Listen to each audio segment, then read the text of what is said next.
Hello बच्चों, welcome to Rise Academy YouTube channel. बच्चों, जैसे हम लोग पिछले दो लेक्चर में, पहले लेक्चर में हम लोग क्या किए थे, फिजिक्स को इंट्रोड्यूस किए थे कि बेसिकली फिजिक्स होता क्या है, और फिजिक्स को हम लोग क्लासीफाई किए थे। जो हमारा सेकेंड लेक्चर था या सेकेंड वीडियो था, उसमें हम लोग पूरे 11th क्लास का रोड मैप तैयार किए थे कि बेसिकली हम लोगों को 11th क्लास में कौन कौन से चैप्टर्स पढ़ने हैं और उस चैप्टर का इंपॉर्टेंस क्या है। ठीक है, आज हम लोग स्टार्ट करते हैं। जैसा कि हम लोग पिछले लेक्चर में आप लोगों को बता चुके थे कि अगर हमको फिजिक्स जानना है या फिजिक्स पढ़ना है तो उसका लैंग्वेज जानना होगा, और जो फिजिक्स का लैंग्वेज होता है वो क्या होता है, मैथमेटिक्स। तो हम लोग आज मैथमेटिकल टूल का पहला लेक्चर यानी कि पहला चैप्टर स्टार्ट करेंगे। तो आज का जो हमारा चैप्टर होगा वो क्या होगा, बेसिकली फंक्शन। आज हम लोग फंक्शन के बारे में जानेंगे कि फंक्शन होता क्या है, फंक्शन का मतलब क्या है, फंक्शन कितने टाइप का होगा, फंक्शन को हम लोग क्लासिफाई करेंगे। अभी इस लेक्चर में सिर्फ हम लोग को इंट्रोडक्शन जानना है कि ये फंक्शन क्या है, और इस फंक्शन को हम लोग डिटेल में अलग अलग सेक्शन में इसको स्टडी करेंगे। ठीक है, तो सबसे पहले हम लोग ये समझते हैं, डिफिनीशन नहीं, पहले हम समझते हैं बेसिकली कि फंक्शन होता क्या है, फंक्शन का मतलब क्या है। ठीक है, तो अगर हमको फंक्शन का सिर्फ मतलब समझना है तो हम ये समझ सकते हैं, बेसिकली डिफिनीशन नहीं है, हम ये समझ सकते हैं कि फंक्शन एक तरह का क्या है, मशीन है। फंक्शन एक तरह का मशीन है जिसमें हम लोग अगर इनपुट डालेंगे, कोई इनपुट डालते हैं तो ये अपने अकॉर्डिंग हमको क्या देगा, हमको आउटपुट देगा। फंक्शन अगर समझना है तो फंक्शन हम सिर्फ इतना समझ सकते हैं कि फंक्शन बेसिकली एक तरह का मशीन है जिसमें अगर हम इनपुट डालेंगे तो वो हमको क्या करेगा, आउटपुट देगा। अब देखो, बेसिकली फंक्शन का जो इनपुट जो इसमें हमको डालना है और ये आउटपुट बेसिकली किस पे डिपेंड करेगा, ये टोटली इस मशीन पे डिपेंड करेगा। जैसे अगर हम लोग को समझना है तो हम समझ सकते हैं कि जैसे मान लो हमारे पास जूसर मशीन है, तो जूसर में अगर हमको जूस चाहिए तो उसमें क्या डालते हैं, फल डालते हैं। उसमें गेहूं तो लाकर डाल नहीं सकते हैं। अगर आटा चक्की का मशीन है तो उसमें हम जाकर क्या डालते हैं, गेहूं डालते हैं तो हमको आटा मिलता है। तो बेसिकली क्या है, हर एक मशीन का अलग अलग इनपुट होता है, उसमें अलग अलग तरीके से इनपुट डालेंगे और हमको क्या मिलेगा, अलग अलग तरीके या उसके अकॉर्डिंग वो क्या देगा, हमको आउटपुट देता रहेगा। तो अगर सिर्फ हमको अगर थोड़ा सा समझना है, इतना जानना है कि फंक्शन होता क्या है, तो बस हम इतना भी जान सकते हैं कि फंक्शन एक तरह का मशीन होता है जिसमें अगर हम कोई भी इनपुट को डालते हैं तो हमको क्या मिल जाता है, आउटपुट मिल जाता है। ठीक है, थोड़ा सा एक बात है जो बहुत पहले हम बता दे रहे हैं कि किसी भी फंक्शन का जो इनपुट होता है उसको एक हम लोग नए टर्म से जानते हैं या नया नाम से जानते हैं जिसको क्या बोलते हैं, डोमेन। इस मशीन का डोमेन यानी कि जो फंक्शन का या मशीन का, यहाँ पे मशीन का मतलब क्या हुआ, फंक्शन। जो फंक्शन है उसमें जो इनपुट जाएगा, जो चीज जाएगा उसको क्या बोलेंगे, उस फंक्शन का डोमेन बोलेंगे। और जो चीज बाहर आएगा, जो आउटपुट के फॉर्म में बाहर आएगा, उसको उस मशीन या फंक्शन का क्या बोलेंगे, रेंज बोलते हैं। उस मशीन का रेंज बोलेंगे या उस फंक्शन का रेंज बोलेंगे। क्लियर है बात? तो अभी बस इतना जानो, ये डोमेन रेंज हम लोग बहुत डिटेल में पढ़ेंगे, क्वेश्चन भी करेंगे कि डोमेन रेंज कैसे निकालते हैं। अभी बस इतना जानना है कि फंक्शन क्या है। फंक्शन को अगर हम लोग को बस एक सिंपल सा लैंग्वेज में समझना है तो फंक्शन एक तरह का मशीन है जिसमें अगर हम इनपुट डालते हैं तो वो अपने अकॉर्डिंग हमको क्या देता है, आउटपुट देता है। क्लियर है बात? अब इसको डिफाइन क्या करेंगे, लिख तो नहीं ना सकते हैं। अगर मान लो इसका डिफिनीशन पूछा जाए, ऐसे हम लोग को मतलब नहीं है, ये सब चीजें कहाँ जानना है, आप लोगों को मैथ में बहुत डिटेल में पढ़ना है। लेकिन अगर हमको इसका डिफिनीशन जानना होगा कि फंक्शन का डिफिनीशन क्या होगा तो इसको डिफाइन भी कर सकते हैं। कैसे डिफाइन करेंगे बाबू, तो क्या बोलेंगे कि फंक्शन इज ए, डिफाइन करना होगा तो लिखेंगे क्या, function is a special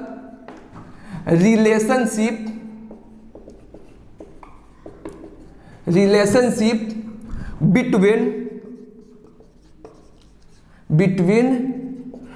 two variables, a special relationship between two variables।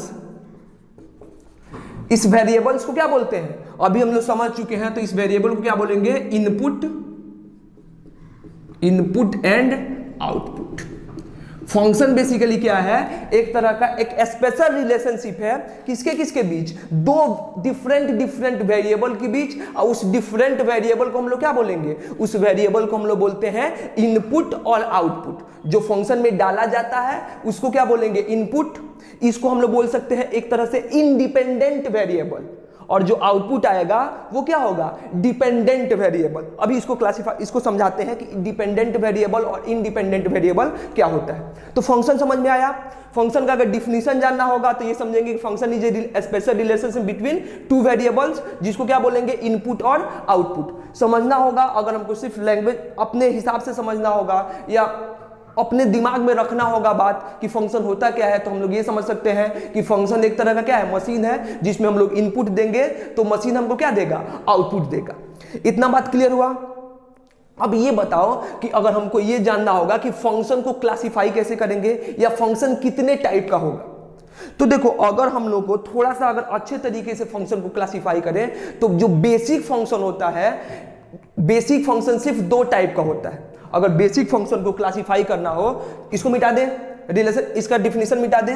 अगर हमको सिर्फ फंक्शन को क्लासिफाई करना हो तो जो बेसिक फंक्शन होता है वो बेसिक फंक्शन दो टाइप का होता है, यानी कि दो टाइप से हम लोग दो फॉर्म में इसको क्लासिफाई कर सकते हैं। ये ले लो, हमारा दो फॉर्म में इसको क्लासिफाई कर सकते हैं। जो सबसे पहला फॉर्म होगा या जो सबसे पहला फंक्शन होता है उसको क्या बोल देते हैं, अलजेब्रिक फंक्शन। अलजेब्रिक फंक्शन सबको पता है कि अलजेब्रा क्या होता है, अलजेब्रिक फंक्शन क्या होता है, ठीक है। एक क्या होता है, जो दूसरा फंक्शन होता है उसको हम लोग क्या बोलते हैं,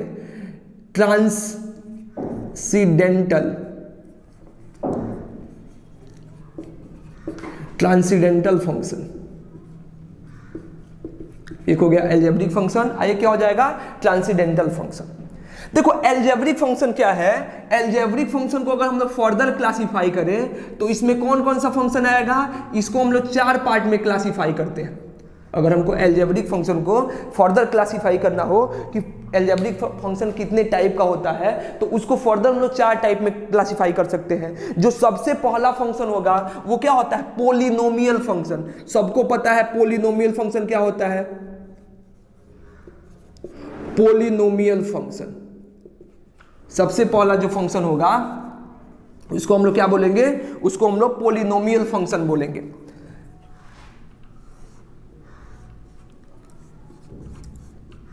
पोलिनोमियल फंक्शन एक हो गया हमारा पोलिनोमियल फंक्शन। जो दूसरा फंक्शन होता है, इसका दूसरा पार्ट है, उसको हम लोग क्या बोलते हैं, रेशनल फंक्शन।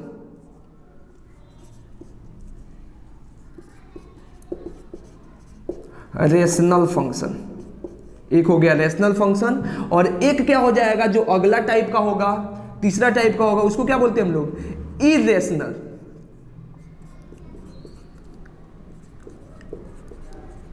Irrational function. और जो आखिरी होता है, फोर्थ पार्ट होता है, वो हमारा क्या होता है, पीस वाइज।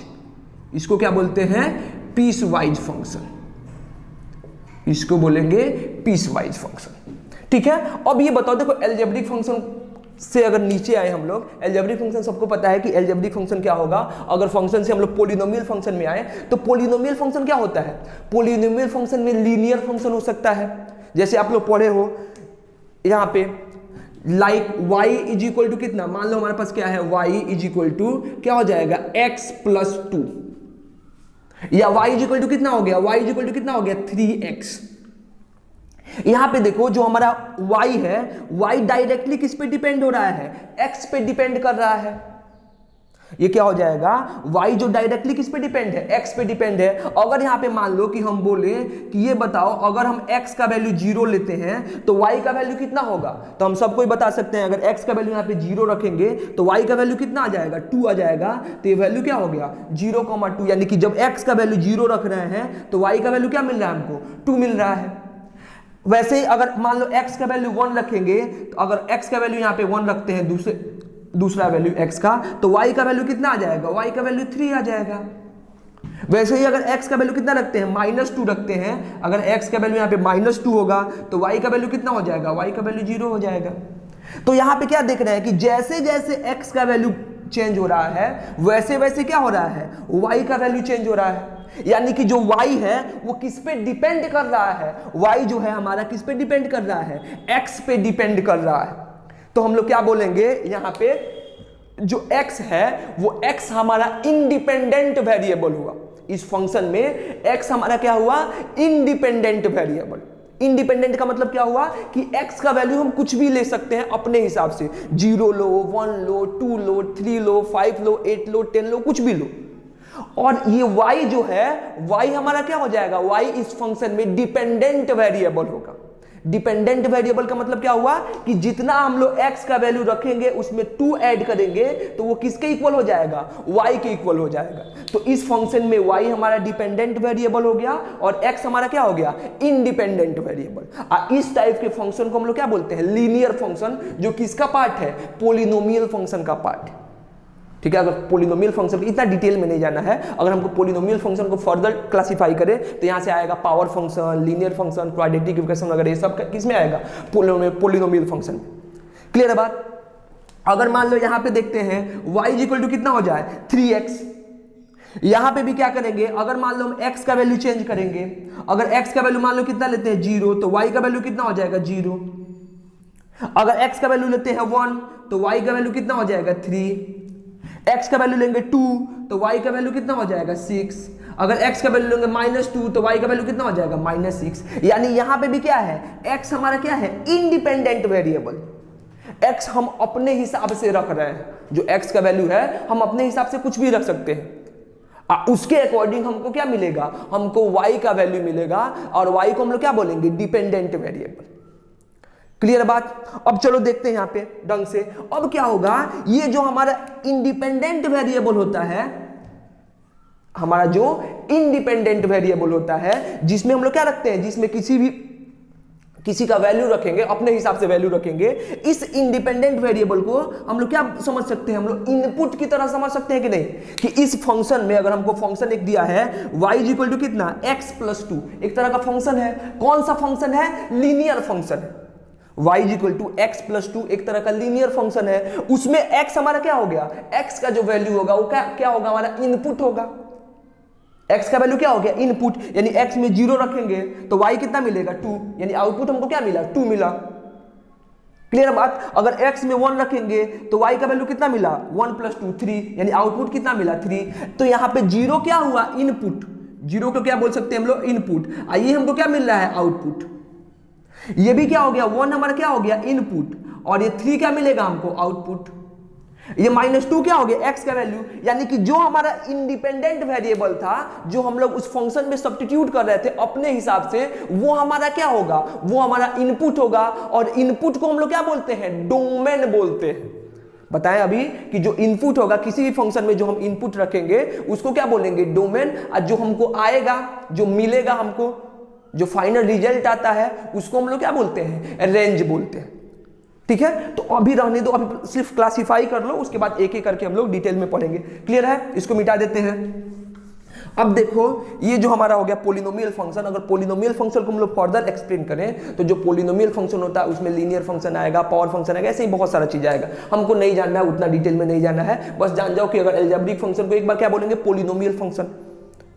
ठीक है। एक क्या होता है, रेशनल फंक्शन। अब रेशनल फंक्शन क्या होता है, एग्जांपल दे सकते हैं ना। अगर यहाँ पे हम एग्जांपल लिखना चाहें कि पोलिनोमियल फंक्शन का एग्जांपल क्या हो गया, तो एग्जांपल क्या हो गया, y इक्वल टू कितना, x+2। ये क्या हो गया हमारा पोलिनोमियल फंक्शन का एग्जांपल। और क्या हो जाएगा, y के जगह पे fx भी लिख सकते हैं, फंक्शन भी लिख सकते हो, fx भी लिख सकते हो। यानी कि हमारा यहाँ पे क्या लिख सकते हैं, अगर मैथ में तुम लोग जाओगे तो इसको क्या लिखते हैं, fx। यानी कि क्या है ये, फंक्शन ऑफ क्या, x। इसका मतलब क्या हुआ, इस फंक्शन को हम ऐसे भी लिख सकते हैं, f से डिनोट करते हैं, ऐसे f से। अब ये जिस चीज का फंक्शन हो, अगर यहाँ पे x चेंज हो रहा हो तो इसके सब्स्टिट्यूट में क्या लिखेंगे, x। अगर मान लो ऐसे ही हमको दिया हुआ है कि f, यहाँ पे f का वैल्यू कितना दिया है, t² + t, तो यहाँ पे क्या चेंज होगा, t चेंज होगा, तो यहाँ पे क्या लिखेंगे, f(t). यानी कि ये जो फंक्शन है किसका फंक्शन है, t का फंक्शन है। वैसे ही क्या लिख सकते हैं, अगर मान लो यहाँ पे थीटा चेंज हो रहा है, θ² + 2θ + 4, तो ये किसका फंक्शन हो जाएगा, f(θ). इसको क्या लिख सकते हैं, एफ ऑफ थीटा, यानी कि फंक्शन है, एफ का मतलब क्या, फंक्शन, और किसका फंक्शन है, थीटा का फंक्शन है, तो इसको क्या लिख सकते हैं हम लोग, एफ ऑफ थीटा। वैसे भी लिखा जा सकता है, लेकिन ऐसे मत लिखो, इसको कॉम्प्लिकेट मत करो, ठीक है। अभी हम लोग क्या लिखेंगे, एग्जाम्पल जो देंगे वो सिर्फ y के टर्म में देंगे, यानी कि जो पोलिनोमियल फंक्शन है इसका एग्जाम्पल क्या हो जाएगा, पोलिनोमियल फंक्शन का एग्जाम्पल हो गया y इक्वल टू कितना, x प्लस 2, ये भी हो जाएगा y इक्वल टू कितना, x स्क्वायर, ये भी पोलिनोमियल फंक्शन हो गया, y इक्वल टू कितना हो गया, x square plus 2x plus 4। ये सब जो एग्जाम्पल होगा, ऐसे बहुत सारा जो फंक्शन आएगा, ऐसा बहुत सारा एग्जाम्पल हम बना सकते हैं। ये सब जो होगा वो किसका एग्जाम्पल होगा, पोलिनोमियल फंक्शन का एग्जाम्पल होगा। क्लियर है बात, यानी कि अगर हम लोग यहाँ पे देखें कि पोलिनोमियल फंक्शन क्या होगा, तो समझ में आया कि पोलिनोमियल फंक्शन क्या होता है। क्लियर है बात। वैसे ही रेशनल फंक्शन, आप सब कोई 10th क्लास में पढ़े हो कि रेशनल नंबर क्या होता है, ऐसा नंबर जिसको हम लोग p बाई क्यू के फॉर्म में लिख सकते हैं, उसको क्या बोलते हैं, रेशनल नंबर। तो अगर रेशनल फंक्शन लिखना है तो रेशनल फंक्शन क्या होगा कि ऐसा फंक्शन जो p बाई क्यू के फॉर्म में होगा, तो एग्जाम्पल क्या हो जाएगा इसका, रेशनल फंक्शन का जो एग्जाम्पल होगा वो हम लोग कैसे एग्जाम्पल लिख सकते हैं कि मान लो y लिखते हैं, तो y इक्वल टू कितना हो गया, x square plus 1 divided by कितना हो गया, 2x प्लस 4। ये p बाई क्यू के फॉर्म में नहीं हो गया, तो इस फंक्शन को हम लोग क्या बोलेंगे, रेशनल फंक्शन। क्लियर है बात। वैसे ही क्या हो जाएगा, अगर हम लोग देखें यहां से, अगर यहाँ पे क्या देखें कि y इक्वल टू क्या हो जाए, मान लो यहाँ पे 3x प्लस 1 डिवाइडेड बाई कितना 2, चाहे डिवाइडेड बाई कितना हो जाएगा x, ये भी क्या हो गया, ये भी एक तरह का हमारा रेशनल फंक्शन हो गया। ठीक है, तो ये समझ में आने वाला बात है कि हाँ रेशनल नंबर से रेशनल फंक्शन बना है, तो रेशनल फंक्शन क्या होगा, इसमें कोई दिक्कत नहीं होना चाहिए। आगे बढ़े हम लोग, आगे क्या आता है, इरेशनल फंक्शन। इरेशनल फंक्शन क्या होगा, जो इस टाइप का हो। एग्जाम्पल क्या है तुम लोगों का कि अगर y इक्वल टू कितना हो जाए रूट अंडर x, इसको भी हम लोग क्या बोलेंगे, irrational function. y equal to कितना हो जाएगा, क्यूबिक पार्ट ऑफ x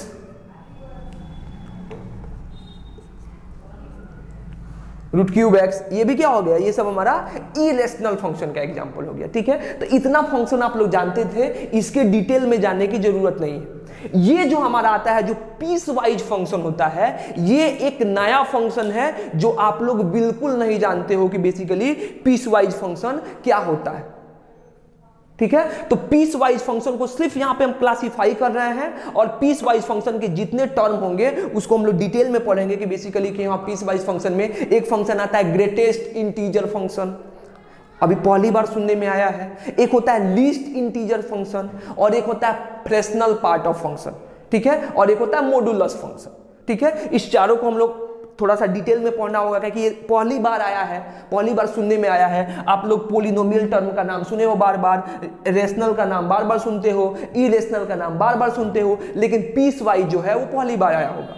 तो जो पीस वाइज फंक्शन है उसको हम लोग 4 पार्ट में डिवाइड करते हैं, ये 4 टाइप का होगा। ठीक है, अगर इसको हम लोग देखें तो जो पीस वाइज फंक्शन होगा उसको हम लोग 4 पार्ट में डिवाइड कर सकते हैं। कौन कौन सा फंक्शन होगा बाबू, सबसे पहला क्या होगा, जो सबसे पहला फंक्शन में लिखेंगे वो क्या होगा, ग्रेटेस्ट इंटीजर फंक्शन। सबसे पहले वाला क्या बोलते हैं हम लोग, ग्रेटेस्ट इंटीजर फंक्शन। पहले वाला हो गया ग्रेटेस्ट इंटीजर फंक्शन, मतलब क्या है अभी समझ में आएगा। ठीक है, इसको हम लोग डिनोट कैसे करेंगे ये भी बताएंगे, थोड़ा सा अभी क्लासिफाई कर लेते हैं।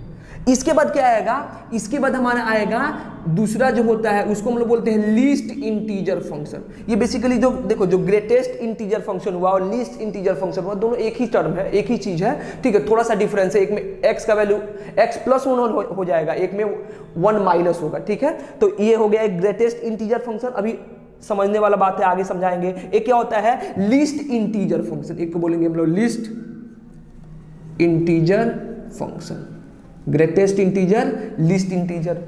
जो तीसरा पार्ट होगा उसको क्या बोलेंगे हम लोग, फ्रैक्शनल पार्ट। फ्रैक्शनल पार्ट, जो फ्रैक्शनल पार्ट होगा ये भी एक तरह का फंक्शन है, उसको भी एक्सप्लेन करेंगे हम लोग फ्रैक्शनल पार्ट क्या होगा।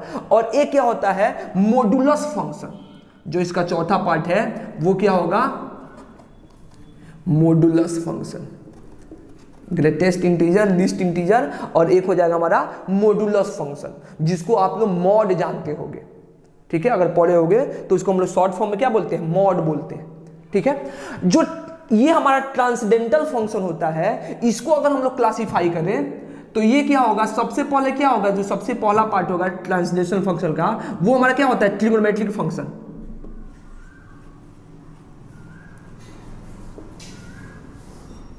ट्रिगोनोमेट्रिक फंक्शन एक क्या होगा, अगर फंक्शन लिखना छोड़ दें, ट्रिगोनोमेट्रिक फंक्शन यहां पे लिख दो, ट्रिगोनोमेट्रिक फंक्शन। ठीक है, एक क्या होगा, एक होता है हमारा logarithmic function, logarithmic function.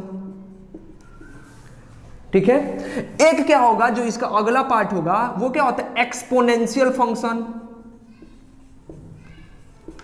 Exponential function. देखो इसमें आगे भी होता है, जैसे ट्रिगोनोमेट्रिकल जो इनइक्वालिटीज होता है, जो ट्रिगोनोमेट्री में जो मैथ्स में पढ़ना है, आप लोगों को बहुत डिटेल में पढ़ना है, उसका भी एक दो पार्ट आता है, उससे हमको मतलब नहीं है। ठीक है, ऐसे जितना हम बता रहे हैं वो भी थोड़ा ज्यादा अपर लेवल का चीज है, इतना हम लोगों को ना मेंस में आएगा, एडवांस में भी इतना नहीं आएगा। ठीक है, नीट वगैरह का तो बात ही नहीं है। तो अगर हम लोग सिर्फ सिंपल सा क्लासिफिकेशन पढ़ें कि फंक्शन का सिंपल क्लासिफिकेशन क्या होता है, तो बस इतना ही होगा, ऐसे ही हम लोग फंक्शन को क्लासिफाई करेंगे। ठीक है, इसके बाद जो डिटेल वाला टर्म है, जो हम नहीं जानते हैं, उसको अभी हम लोग बताएंगे। तो अभी समझ जाओ कि फंक्शन क्या होता है। फंक्शन समझ में आया कि अगर हमको दिमाग में रखना है तो ये दिमाग में रखेंगे कि फंक्शन एक मशीन है, जिसमें हम क्या डालेंगे, अगर कोई इनपुट को डालेंगे तो हमको क्या मिलेगा, कुछ आउटपुट मिलेगा। ठीक है, अब इनपुट किसके अकॉर्डिंग होगा, इनपुट किस पे डिपेंड करेगा, उस फंक्शन पे डिपेंड करेगा कि वो कैसा इनपुट ले रहा है और कैसा हमको आउटपुट दे रहा है। ये भी समझना है तो समझ जाओ कि जो इनपुट होगा, फंक्शन का जो इनपुट होगा, उसको क्या बोलते हैं, डोमेन। यानी कि जो मशीन जो है हमारा, जो चीज को ले सकता है, जो जिस टर्म को एक्सेप्ट कर लेगा, जिस नंबर को एक्सेप्ट कर लेगा, वो जो नंबर होगा उस फंक्शन का क्या होगा, डोमेन, या उस मशीन का क्या होगा, डोमेन। आज जो हमको आउटपुट निकल के आएगा, जो उसका हमको रिजल्ट मिलेगा, वो रिजल्ट क्या होगा, उस पर्टिकुलर फंक्शन का क्या मिलेगा, हमको रेंज मिलेगा। उस पर्टिकुलर फंक्शन का हम लोग क्या बोलेंगे, या मशीन का क्या बोलेंगे, रेंज बोलेंगे। ठीक है, तो फंक्शन को समझना बस इतना है कि फंक्शन एक मशीन है जिसमें हम कुछ इनपुट देंगे तो हमको क्या मिलेगा, आउटपुट मिलेगा। अगर डिफिनीशन समझना है तो डिफिनीशन क्या होता है, अगर कोई डिफिनीशन पूछता है, आपसे पूछा नहीं जाएगा, मैथ्स में पढ़ना है आप लोगों को, लेकिन अगर डिफिनीशन समझना है तो बस इतना समझ जाओ कि फंक्शन बेसिकली क्या है, फंक्शन एक स्पेशल रिलेशन है किसके बीच में, दो अलग अलग वेरिएबल्स के बीच में, जिसको हम लोग क्या बोलते हैं, जिसको हम लोग इनपुट और आउटपुट बोलते हैं। क्लियर है बात। अगर फंक्शन को क्लासिफाई करना होगा तो फंक्शन को बेसिकली हम लोग दो पार्ट में क्लासिफाई करेंगे। पहला पार्ट क्या होगा, पहले को क्या बोलते हैं हम लोग, एल्जेब्रिक फंक्शन, और दूसरे को क्या बोलेंगे, ट्रांसेंडेंटल फंक्शन। जो एल्जेब्रिक फंक्शन होगा उसको फर्दर क्लासिफाई कर सकते हैं हम लोग, किसमें, एक क्या होगा, पोलिनोमियल फंक्शन। ठीक है, पोलिनोमियल फंक्शन फर्दर क्लासिफाई हो सकता है, लेकिन हमको उतना आगे नहीं जाना है। ठीक है, तो पोलिनोमियल फंक्शन एग्जांपल क्या हो जाएगा, y equal to x plus 2। y की जगह पे हम क्या लिख सकते हैं, एफ एक्स भी लिख सकते हैं। f किसको डिनोट करता है, फंक्शन को। फंक्शन को अगर हमको डिनोट करना है तो फंक्शन को किससे डिनोट करेंगे, f। अगर इसके सब्स्टिट्यूट में अगर हम x लगाते हैं, अभी जो बता रहे थे f, अगर यहाँ पे x लगाते हैं तो इसका मतलब क्या हुआ कि ये फंक्शन है, f क्या बता रहा है, फंक्शन है, किसका फंक्शन है, x का फंक्शन है। इसको क्या पढ़ेंगे, f ऑफ x, यानी कि क्या है, ये जो फंक्शन है किसका फंक्शन हुआ, x का। अगर इसके अंदर क्या लग जाएगा, f, अगर अंदर मान लो t लग गया तो यहाँ पे x की जगह पे क्या लग जाएगा, t लग जाएगा, यानी कि जो फंक्शन है वो किसका फंक्शन है, t का फंक्शन है।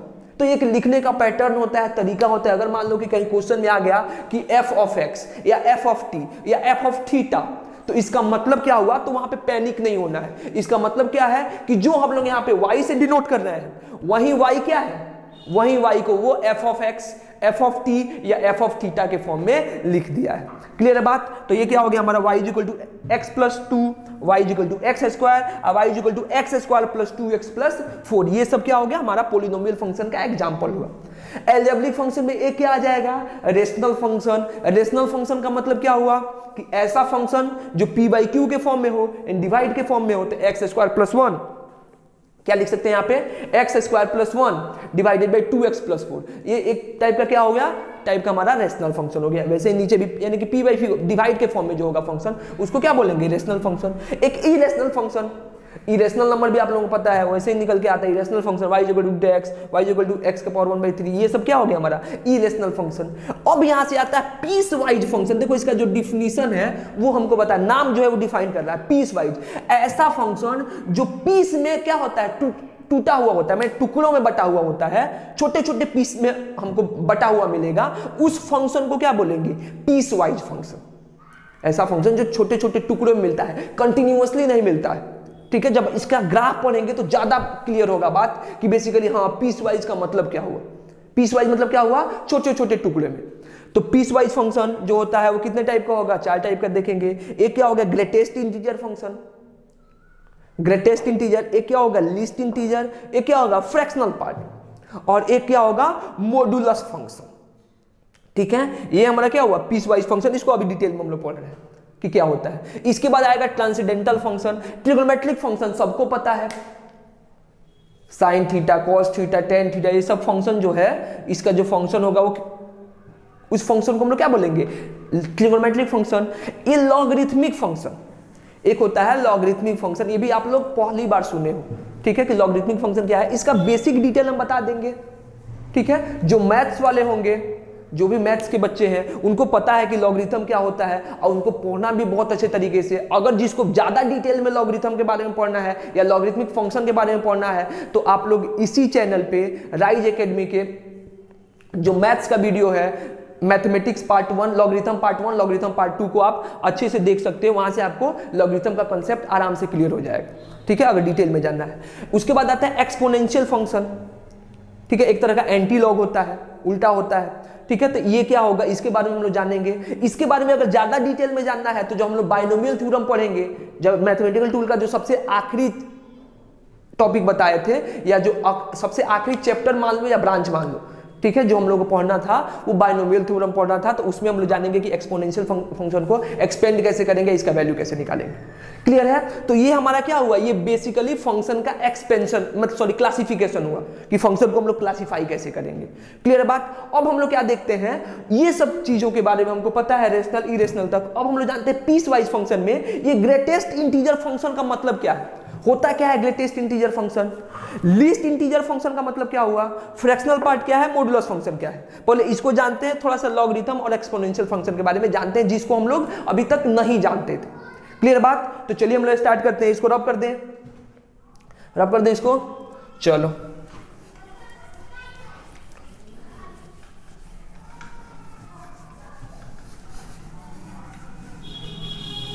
अगला जो हमारा होगा, अगला जो फंक्शन पढ़ना है वो क्या पढ़ना है, अगला फंक्शन पढ़ना है हम लोग को ग्रेटेस्ट इंटीजर फंक्शन। ये होता है क्या है basically greatest integer function.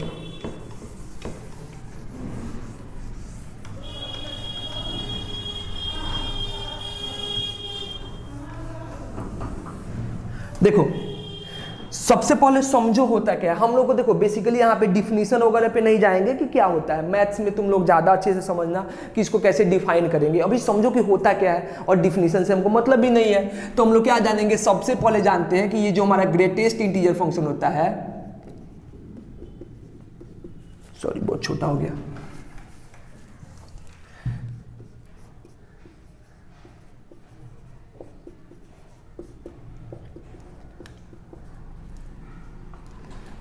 Integer function.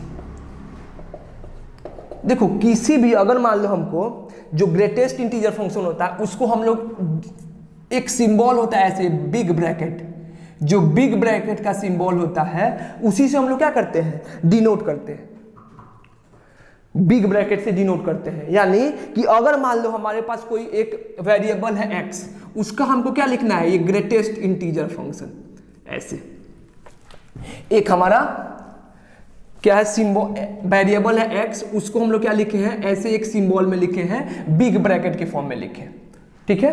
अब हमको क्या करना है, अगर इसका ग्रेटेस्ट इंटीजर निकालना है तो ये x का जो ग्रेटेस्ट इंटीजर होगा या क्या होगा, ऐसा इंटीजर होगा, एक इंटीजर होगा। अब ग्रेटेस्ट इंटीजर पढ़ना है, यहां पे अगर मान लो फ्रैक्शन के फॉर्म में हो तो फ्रैक्शन के फॉर्म में आंसर नहीं लिखना है, जो उसका इंटीग्रल पार्ट होगा बस आंसर में क्या आएगा, उसका इंटीग्रल पार्ट होगा। वो इंटीग्रल पार्ट क्या हो सकता है, या तो x होगा या फिर क्या होगा, एक x से एक माइनस करके लिखेंगे।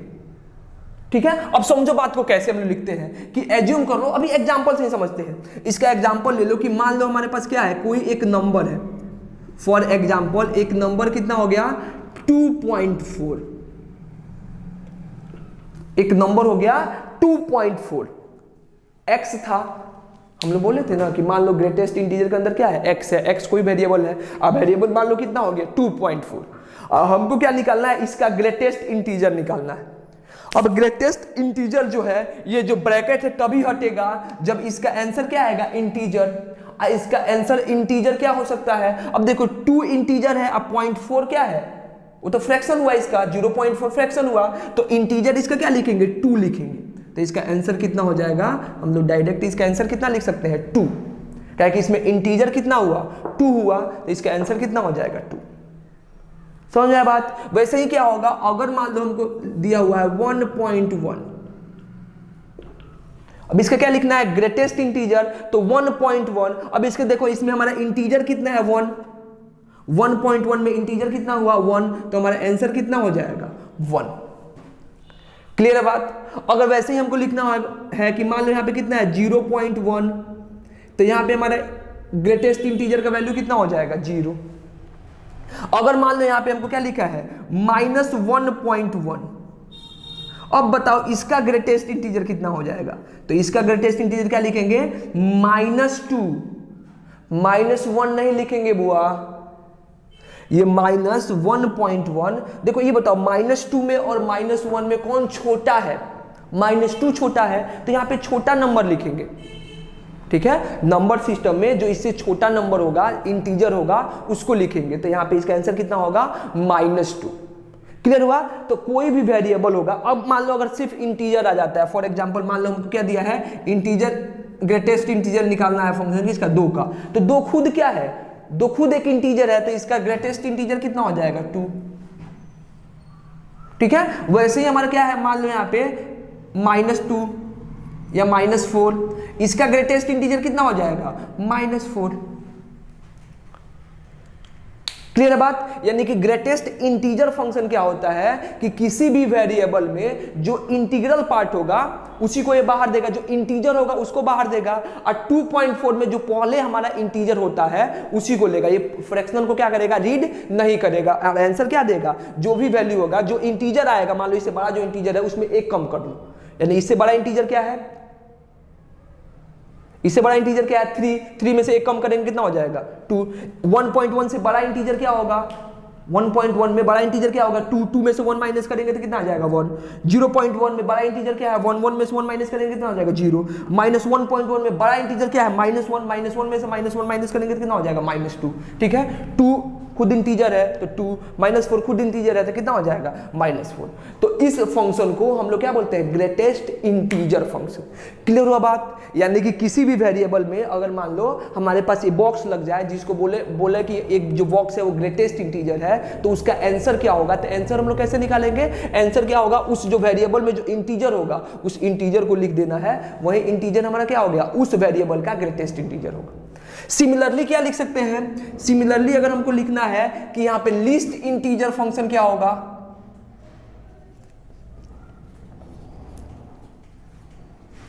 लीस्ट इंटीजर फंक्शन,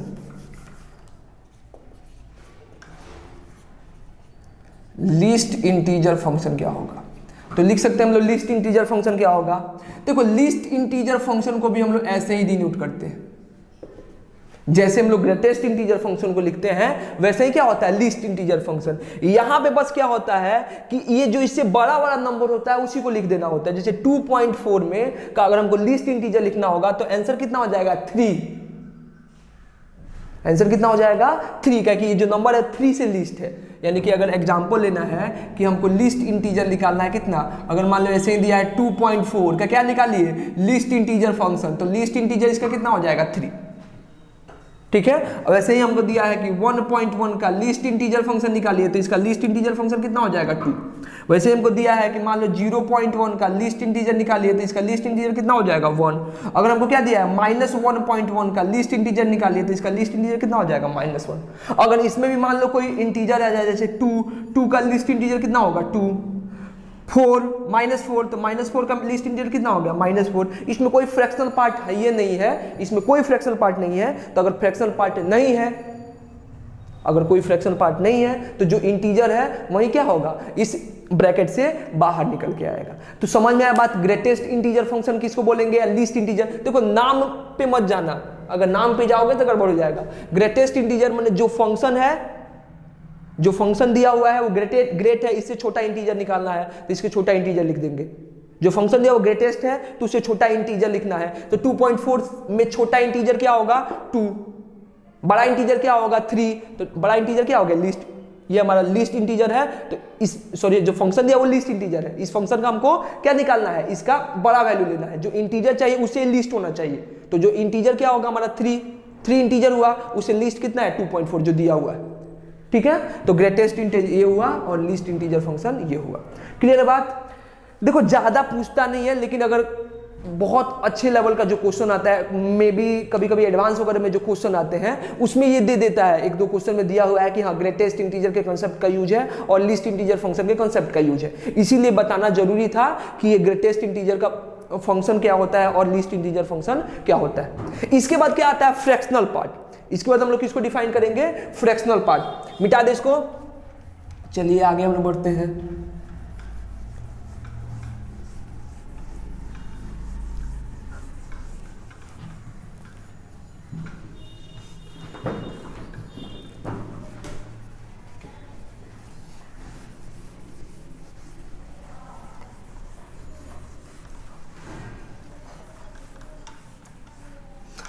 चलो अगला क्या होगा, अगला हमारा है फ्रैक्शनल पार्ट।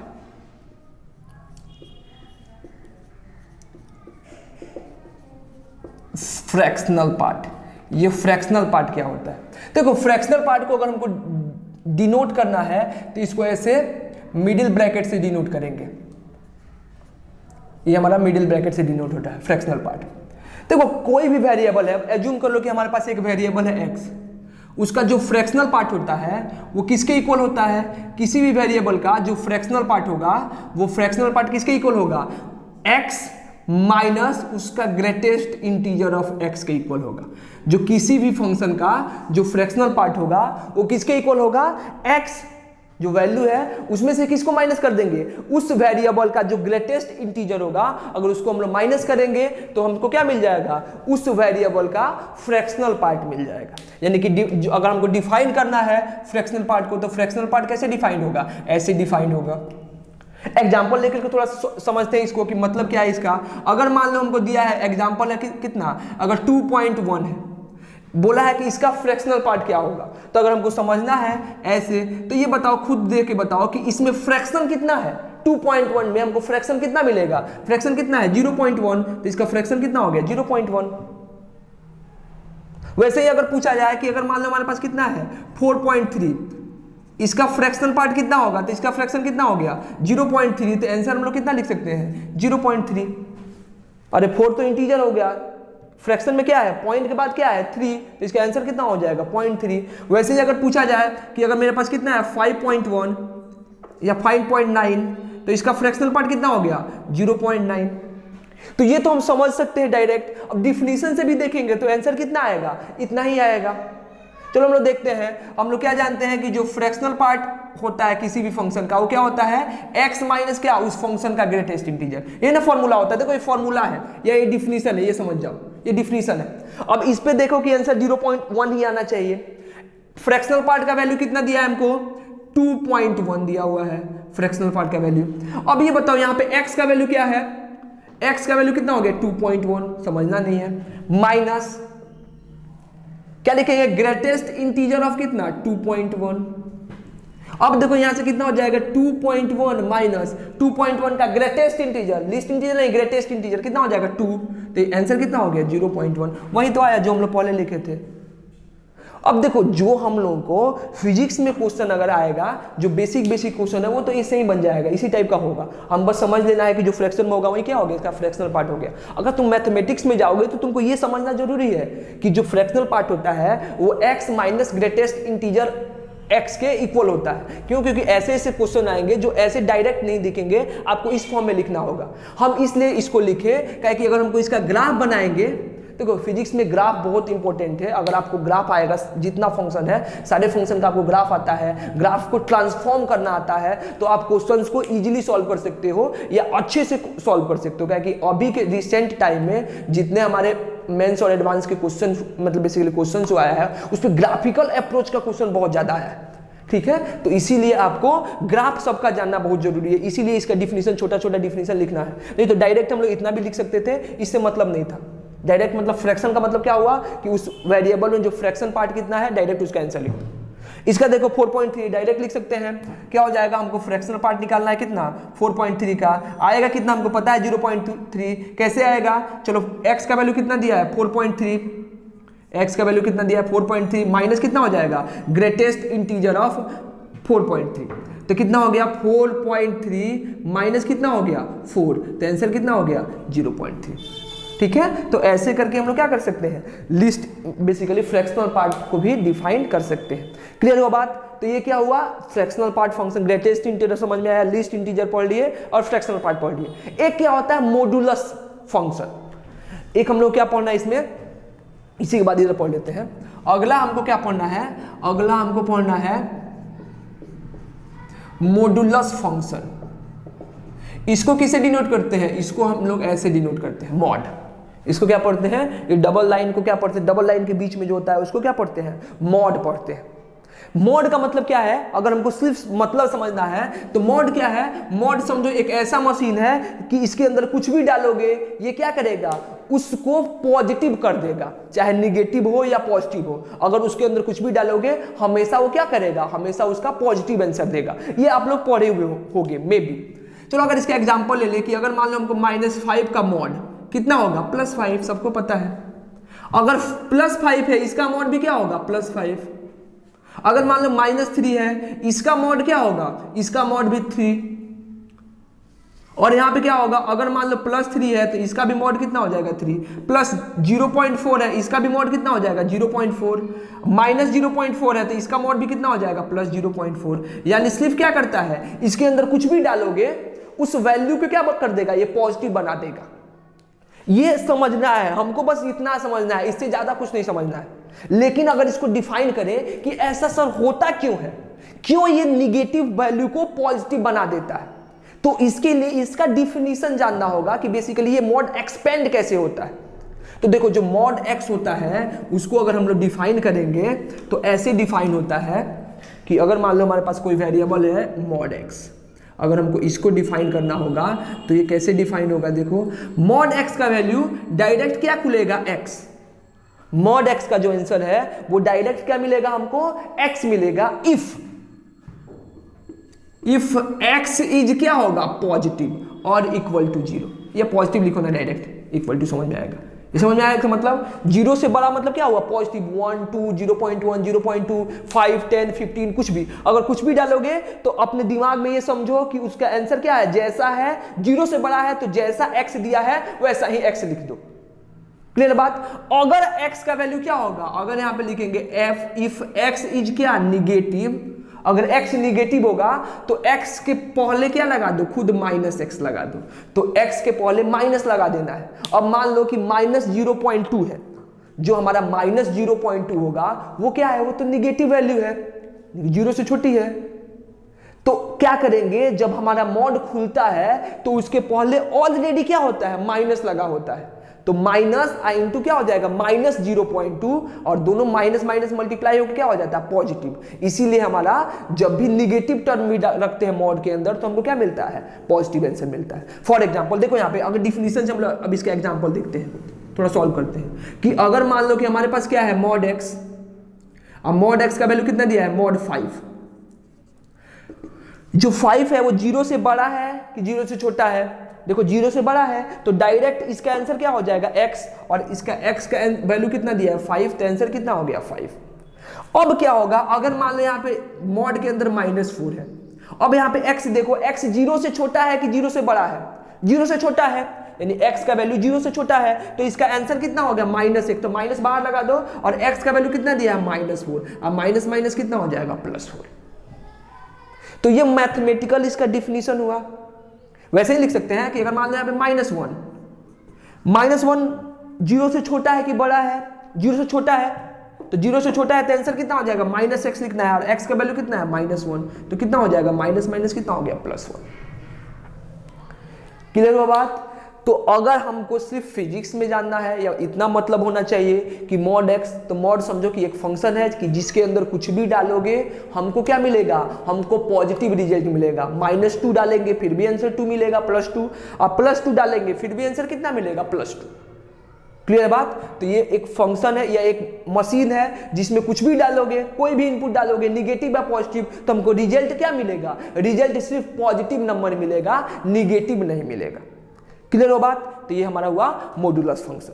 तो ये किसके बारे में हम लोग पढ़े अभी, जो हमारा पीस वाइज फंक्शन था, जिसमें ग्रेटेस्ट इंटीजर फंक्शन आता है, लीस्ट इंटीजर फंक्शन आता है, फ्रैक्शनल पार्ट आया, और क्या आया, मॉडुलस फंक्शन आया। क्लियर है? ट्रिगोमेट्रिक फंक्शन आप लोग जानते हो, हम लोग ट्रिगोमेट्री पढ़ेंगे तो बहुत डिटेल में पढ़ेंगे। अगला क्या है, लॉगरिथमिक फंक्शन। देखो तो बस इतना समझ जाओ, अगर आपको ज्यादा डिटेल में जानना है लॉगरिथमिक फंक्शन तो बोले इसी चैनल पे, राइज एकेडमी पे लॉगरिथम मैथमेटिक्स में जाके देखो तुम लोग, लॉगरिथम 0.1 करके रवि सर पढ़ा रहे होंगे, उसमें आप लोग देखो, उसमें बहुत अच्छे तरीके से लॉगरिथम को डिफाइन किया गया है। ठीक है, आप उससे जाकर के पढ़ सकते हैं। अगर बेसिक जानना है, जो नीट वगैरह से है, जो बायोलॉजी से है, जो मैथ्स का होगा उसको अच्छे से पता होगा, जो बायो से है अगर उसको उतना डिटेल में नहीं जानना है, हम लोग का काम जितना हम बताएंगे उससे भी चल जाएगा, आप नहीं भी पढ़ोगे तो चलेगा आपका काम। ठीक है, ये आपके ऊपर है, टोटली आपके ऊपर है कि आपको पढ़ना है कि नहीं पढ़ना है। अगर आपको बहुत डिटेल में कुछ पढ़ना है तो देख लो वहां से, नहीं पढ़ना है तो जितना बता रहे उतना काफी है। ठीक है, देखो लॉग बेसिकली हमको रिक्वायर्ड क्यों हुआ, लॉगरिथम जो है वो होता क्या है, तुम लोग ये जान जाओ सबसे पहले। अगर मान लो हमको क्या है कि हमको दिया है कि y इक्वल टू कितना है, एक फंक्शन है a⁴x, ये कोई ये क्या हमारे कांस्टेंट है। अगर y एक फंक्शन हुआ, चाहे fx हम भी लिख सकते हैं y की जगह पे, अभी समझा है, y की जगह पे क्या लिख सकते हैं, fx इक्वल टू कितना, a⁴x। तो हम लोग क्या निकाल सकते हैं, x का अगर अलग अलग वैल्यू रखेंगे तो हमको क्या मिल जाएगा, y का वैल्यू मिल जाएगा। अगर मान लो यहाँ a का वैल्यू 5 दिया है, अब 5 के पावर x का वैल्यू कितना दे दे 2 फॉर एग्जाम्पल। अगर यहाँ पे हम लोग ले ले y का वैल्यू, मान लो हमको क्या दिया है 5x, a का वैल्यू कांस्टेंट है तो कुछ भी हो सकता है। अब x का वैल्यू 1 रखेंगे तो y का वैल्यू कितना आ जाएगा 5, x का वैल्यू 2 रखेंगे तो y का वैल्यू कितना आ जाएगा 25, x का वैल्यू 3 रखेंगे तो y का वैल्यू कितना आ जाएगा 125, निकाल सकते हैं। लेकिन अगर हम ये जाने कि अगर y का वैल्यू यहाँ पे 5 है, चाहे y का वैल्यू 2 है, तो x का वैल्यू क्या होगा, तो इस फॉर्म को, मगर इसका अगर हमको रेसिप्रोकल कैलकुलेट करना है कि x के किस वैल्यू के लिए हमारा y का वैल्यू क्या हो जाएगा, चाहे y का वैल्यू, हाँ x के किस वैल्यू के लिए y का वैल्यू 3 हो जाएगा, तो इसको यहाँ पे कैलकुलेट करना थोड़ा सा डिफिकल्ट होता है। तो इसके लिए क्या करते हैं, इसके लिए एक फंक्शन को डिफाइन करते हैं, जिस फंक्शन को क्या बोलते हैं, लॉगरिथम। इसके लिए एक फंक्शन को डिफाइन किया जाता है, जिस फंक्शन को क्या बोला जाता है, लॉगरिथम। अगर मान लो हम दोनों साइड लॉग ले लें तो लॉगरिथमिक फंक्शन का एक प्रॉपर्टी होता है, अगर दोनों साइड लॉग ले लें, लॉगरिथम को कैसे डिनोट करते हैं, LOG से। देखो लॉगरिथम जो होता है, लॉगरिथम